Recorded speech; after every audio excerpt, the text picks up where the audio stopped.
মৃত্যু একটি শব্দ যা আমাদের সবার জন্যই গভীর সত্য এবং অনিবার্য বাস্তবতা। মৃত্যু যা আমাদের সবার জন্যই অজানা আর রহস্যময়। আমরা সবাই বেঁচে থাকতে চাই চিরকাল, কিন্তু প্রশ্ন হচ্ছে কেন মৃত্যু হয়? আমরা কি এটিকে প্রতিরোধ করতে পারি? মৃত্যু প্রতিরোধ করার চেষ্টা কি আল্লাহর পরিকল্পনার বিপরীত কিছু, নাকি এটি জ্ঞান আহরণের একটি মাধ্যম? প্রাচীন সভ্যতাগুলোতে মৃত্যু ছিল এক ধরনের আধ্যাত্মিক ধাঁধা। মিশরের ফারাও বিশ্বাস করতেন মৃত্যুর পরেও জীবন থাকতে পারে। তারা মমি তৈরি করে তাদের দেহ সংরক্ষণ করতেন, যাতে আত্মা আবার ফিরে আসতে পারে। ইতিহাসের আরেক প্রান্তে চীনের প্রথম সম্রাট কিং শি হুয়াং চিরকাল বেঁচে থাকার আশায় অমরত্বের ওষুধ খুঁজে বেরিয়েছিলেন। কিন্তু দুঃখের বিষয়, এই প্রচেষ্টা তার মৃত্যুকেই ত্বরান্বিত করেছিল। অতীতের এই উদাহরণগুলো প্রমাণ করে মানবজাতি শুরু থেকে মৃত্যু প্রতিরোধ করার উপায় খুঁজে আসছে।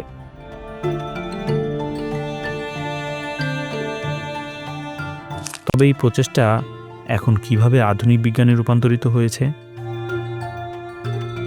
কিন্তু ইসলামের দৃষ্টিতে আল্লাহ বলেন, তোমরা যেখানেই থাকো না কেন মৃত্যু তোমাদের কাছে এসে পৌঁছবে, যদিও তোমরা সুউচ্চে দুর্গে অবস্থান করো। সূরা আন-নিসা আয়াত ৭৮।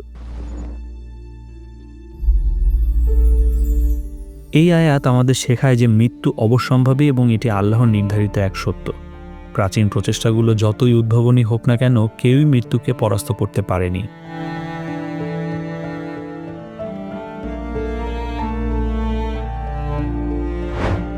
আজকের যুগে বিজ্ঞান আমাদের নতুন আশা দিচ্ছে।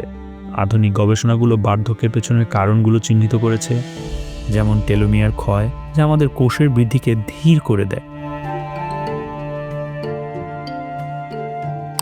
২০১৩ সালে বিজ্ঞানীরা FOXO3 নামক একটি জিন আবিষ্কার করে, যা মানুষের জীবনী শক্তি বাড়াতে পারে। স্টেম সেল প্রযুক্তি আমাদের কোষগুলোকে পুনর্জীবিত করার ক্ষমতা দিচ্ছে, আর ক্রিসপার জিনোম এডিটিং আমাদের ডিএনএ সম্পাদন করার ক্ষমতা দিচ্ছে।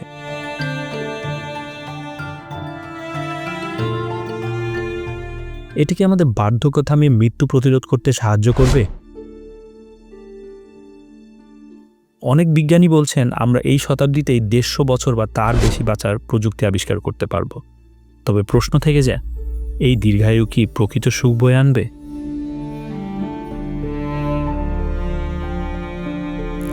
কিন্তু ইসলামের দৃষ্টিতে জীবন ও মৃত্যু আল্লাহর হাতে। কোরআনে বলা হয়েছে তিনি জীবন এবং মৃত্যু দান করেন, আর তিনিই সবকিছুর উপর ক্ষমতাশীল। সূরা আল মুলক আয়াত ২। বিজ্ঞান যতই উন্নত হোক, আল্লাহর অনুমতি ছাড়া কিছুই সম্ভব না। মানুষ যত কিছুই আবিষ্কার করুক, তার সীমা আল্লাহ নির্ধারণ করেছেন।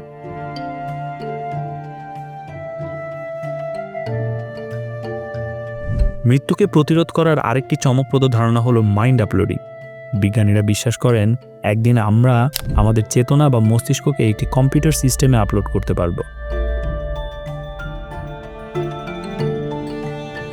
ধরা যাক আপনি এমন একটি পৃথিবীতে আছেন যেখানে আপনার স্মৃতিগুলো একটি সার্ভারে সংরক্ষিত।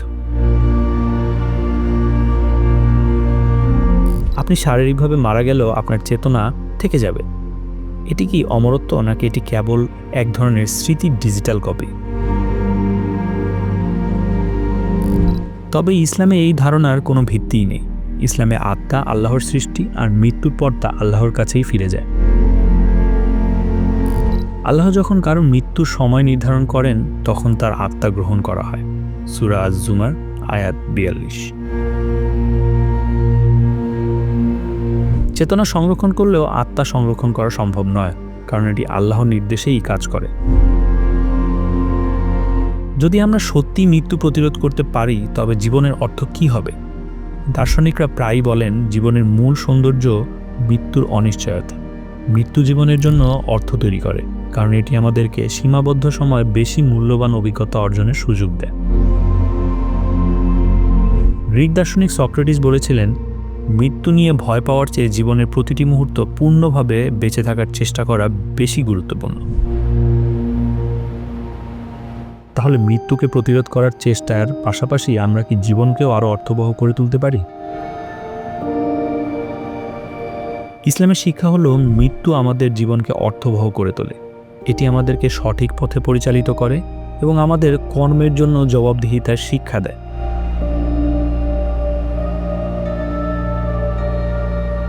হাদিসে বলা হয়েছে, প্রত্যেক কাজ করার আগে মৃত্যু এবং আখিরাতের কথা স্মরণ করো। তিরমিজি। মৃত্যু প্রতিরোধের চেষ্টা করার চেয়ে আমাদের উচিত আমাদের জীবনকে এমনভাবে গঠন করা যাতে আমরা আখিরাতে সফল হতে পারি।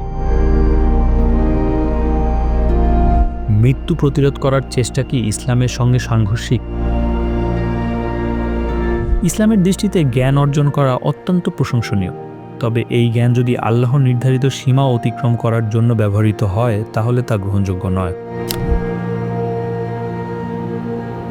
আমরা কখনোই আল্লাহর নির্দেশ অতিক্রম করতে পারবো না। মৃত্যু প্রতিরোধ করার চেষ্টা না করে আমাদের উচিত মৃত্যুর জন্য প্রস্তুতি নেওয়া।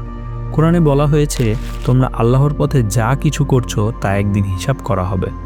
সূরা আল বাকারা আয়াত 110। তাহলে আমরা কিভাবে জীবনকে অর্থবহ করব? ইসলাম আমাদের শেখায় মৃত্যু প্রতিরোধের চেষ্টা না করে জীবনের প্রতিটি মুহূর্ত আল্লাহর ইবাদতে নিবেদিত করা উচিত। মৃত্যুকে আমরা থামাতে পারবো না, কিন্তু আমরা এটিকে সুন্দরভাবে আলিঙ্গন করার জন্য প্রস্তুতি নিতে পারি। ইসলাম মৃত্যুকে একটি চূড়ান্ত সত্য এবং আখিরাতের দ্বার হিসেবে দেখে। কোরআনে বলা হয়েছে, প্রত্যেক প্রাণ মৃত্যুর স্বাদ গ্রহণ করবে, তারপর তোমরা সবাই তোমাদের কর্মফলের জন্য পূর্ণরূপে প্রতিদান পাবে। সূরা আল ইমরান আয়াত 185। আপনার মতামত কি? ইসলাম, বিজ্ঞান এবং প্রযুক্তির আলোকে আপনি মৃত্যুকে কিভাবে দেখেন? কমেন্টে আমাদের জানান। যদি ভিডিওটি ভালো লেগে থাকে লাইক দিন, বন্ধুদের সাথে শেয়ার করুন এবং সাবস্ক্রাইব করতে ভুলবেন না।